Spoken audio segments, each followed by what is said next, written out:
Everyone, good morning. আশা করি তোমরা সবাই অনেক ভালো আছো, সুস্থ আছো। আমরাও কিন্তু বেশ ভালো আছি। আর একটা নতুন ব্লগে তোমাদের সবাইরে ওয়েলকাম জানাইতেছি। আজকে দিনটা হইতেছে বৃহস্পতিবার আর এখন সময় হইতেছে সকাল 7:30টার মতো। তো আজকের ব্লগটা আমি এইখান থেকে শুরু করলাম। অবশ্যই ব্লগের সঙ্গে থাকো।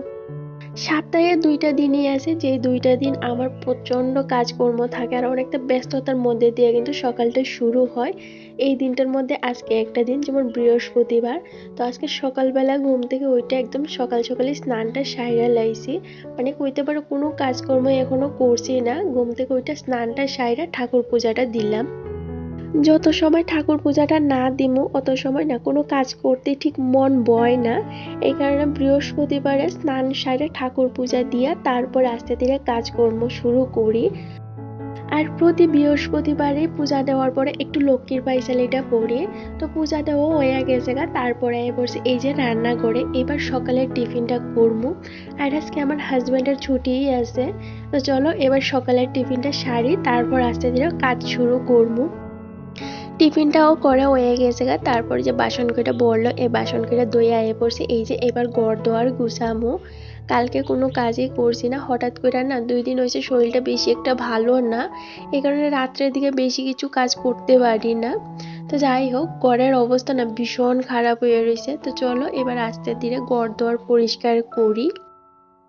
আর আজকে যেহেতু হাজব্যান্ডের ছুটি আছে এই কারণে একটু বাজারও করার আছে। তো ও তো বাজারে গেল গা, এইদিকে আমি আমার কাজগুলি শুরু কইরা দিয়েছি। আজকের এই ব্লগে তোমাদের সাথে আমি এইটাই শেয়ার করবো যে আমার একটা ব্যস্ততম দিনের মধ্যেও আমি কিভাবে আমার সংসারের সমস্ত কাজকর্ম গুছাইয়া করি, বা আমার সকালে যে কাজকর্মগুলি আছে এগুলি আমি কিভাবে টাইম টু টাইম ম্যানেজ করি। আশা করি তোমাদের ভালো লাগবো। একজন দিদিভাই আমারে কমেন্ট করছিল আমি কিভাবে ব্যাগটা গুছাই, একটু ভালো করে দেখানির লাগে বা ঘরদোর কিভাবে গুছাইয়া রাখি। তাহলে চলো আজকের এই ব্লগে তোমাদের সাথে এইটাই শেয়ার করবো। তো দেখবো বন্ধুরা, আমরা সকালবেলা যদি একটু কষ্ট করে ঘুম থেকে উঠতে পারি তাইলে না কোনো কাজে কিন্তু বাড়তি থাকে না। এখন তো গরমের দিনও শুরু হয়ে গেছে গা, সকালবেলা ঘুমতে উঠতে এতটাও ঝামেলা হয় না। এই কারণে আমি চেষ্টা করি একদম সকাল সকালে কিন্তু ঘুম থেকে উঠতে যাইতে গা। তো যাই হোক বন্ধুরা, আগে ভালো করে বেডটা পরিষ্কার করতেছি, বেডটা গুছাইতেছি। কারণ কি হয় জানো তো, আমার কাছে না যতই ঘরদোর গুছাইয়া রাখি, বেডটা যদি গুছাই না থাকে বা বেডশিটগুলি যদি টান টান করে না পাথাই না থাকে, তত সময় আমার কাছে একদমই মনে হয় না যে ঘরদোর পরিষ্কার।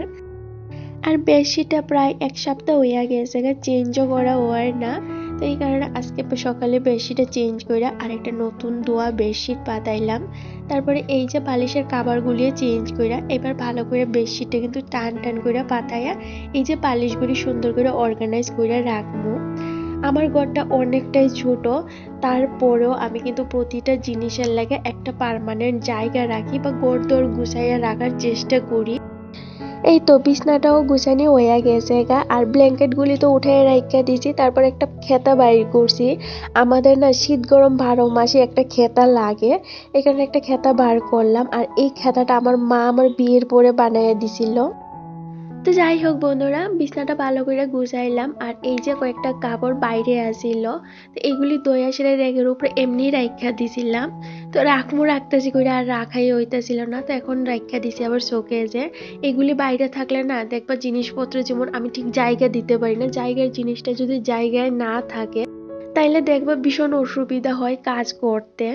তো যাই হোক, কাপড়টাও ভালো করে আবার গুছাইয়া রাখিয়া দিছি শোকেজে। আর সকালবেলা একটা পাতলা ব্ল্যাঙ্কেট বাইরে আছিল, এটা রোদ্রে দিছিলাম, তো বেশ সুন্দর রৌদ্র ওঠে এখন। এইটাও গুছাইয়া রাখিয়া দেবো, এখানে একটু রৌদ্রে দেখাইলাম।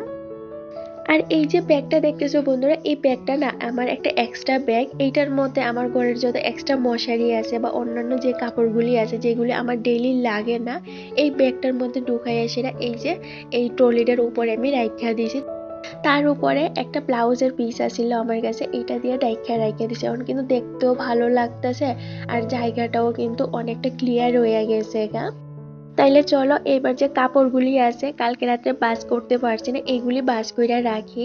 যেমন এই যে কতগুলি নাইটি এতদিন তো ট্রলিটার উপরেই রাখতাম, এইবার র্যাকটা আনা না অনেকটা কিন্তু আমার জায়গা হয়েছে, আমি কাপড় রাখতে পারি। ওই র্যাকটার মধ্যে আমার যত ছোট ছোট কাপড় আছে যেমন আমার গেঞ্জি, তারপর প্লাজো, আমার হাজব্যান্ডের ড্রেস, এই সবগুলি আমি র্যাকে রাখি। আর যে নাইটিগুলি আছিল এগুলি আমি আলনার মধ্যে সুন্দর করে অর্গানাইজ করে রাখি, যাতে আমার প্রতিটা জিনিস আমি ভালো করে দেখতে পারি।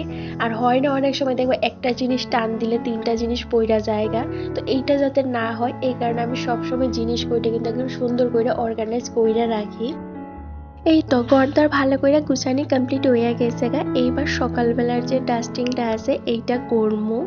তো দেখ বন্ধুরা, আগের দিন রাত্রে বা আমরা যেই সময় কাজ করি এমন অনেক জিনিস আছে যেগুলি আমরা জায়গায় রাখি না, এমনিই থাকে। তো এই জিনিসগুলি যদি আমরা সকালবেলায় চেষ্টা করি ঘরদর পরিষ্কার করার সময় জায়গা মতো রাইখা দিতে, তাহলে দেখবা সারাদিনই কিন্তু ঘরটা একদম গুছানো আর পরিপাটি লাগে। আর আমি কিন্তু প্রতিদিনই ঘরদর ভালো করে গুছানোর পরে সকালবেলা একটু ডাস্টিং করি। অনেক সময় দেখবা ঘর কিন্তু ডিপ ক্লিন করার সময় পাই না, তো আমরা যদি প্রতিদিন 15 মিনিট করে সেটা এইভাবে ঘরের পিছে দেই বা ঘরটা একটু পরিষ্কার করি, তাহলে দেখবা হাতে যদি ডিপ ক্লিন করার সময়ও না থাকে তারপরেও কিন্তু ঘরদর ভীষণ পরিষ্কার পরিপাটি লাগে। আর তোমরা যারা আমারে জিজ্ঞেস করো দিদি ভাই তো এটা কি তোমার বাড়ি, না গো এটা আমার বাড়ি না, এই বাড়িতে আমি ভাড়া থাকি। আজকে প্রায় 2 বছর হয়ে গেছে গা আমরা এই বাড়িতে ভাড়া থাকি। কিন্তু ভাড়া বাড়ি হইলেও কোনোদিন না ভাড়া বাড়ির মতো দেখি না, কারণ ভাড়া বাড়ি হইলেও সংসারটা তো আমার। তো ভাড়া বাড়ি চিন্তা করে যদি আমি আমার সংসারটারে যত্ন না করি তাহলে কি করে হইব। আর তোমরা যারা আমরা জিজ্ঞেস করো দিদি ভাই তুমি এত সুন্দর করে কাজ কিভাবে করো বা অনেক সুন্দর করে ঘর দর গুছাইয়া রাখো, তো দেখো আমি না এইভাবে কাজ করতে ভীষণ পছন্দ করি আর এইভাবেই কাজ করতে আমি অভ্যস্ত। সবারই কাজ করার সিস্টেম কিন্তু এক হয় না, সবারই আলাদা আলাদা, কিন্তু আমরা যে পদ্ধতিই কাজ করি, আমরা যদি সবসময় ইজি পদ্ধতিতে কাজ করার চেষ্টা করি তাহলে দেখবা ঘর দর গুছাইয়া রাখা বা সংসারে কাজ করা বেশি একটা ঝামেলা হয় না। এই তো সকালবেলা ডাস্টিংটা সারলাম, তারপর ঘরটাও কিন্তু ঝাড়ু দিয়ে লাইছি। আর সকালবেলা পাশি ঘরটা ঝাড়ু দিয়া ঘরটাও কিন্তু মুইচ্ছা লাইছি। তারপরও সকালবেলা ডাস্টিং করার পরে বা ঘর দর গুছানির পরে আরেকবার একটু ভালো করে ঝাড়ু দিয়া দিই। এই তো সকালবেলার সমস্ত কাজকর্ম সারলাম, ঘর দর ভালো করে পরিষ্কার কইরা একদম সমস্ত কাজকর্ম সাইরা এইবার আয়া পড়ছি রান্না করে, এবার রান্নাটা সারমু।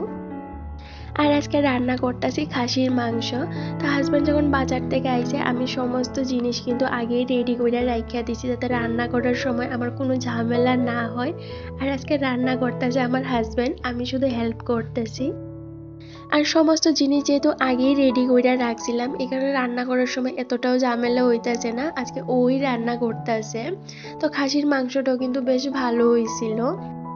সব সময় তো এই সুযোগটা হয় না, কিন্তু যেই দিন ওর ছুটি থাকে চেষ্টা করি এইভাবে দুজন একসঙ্গে একটু সময় কাটাইবার রান্না করার।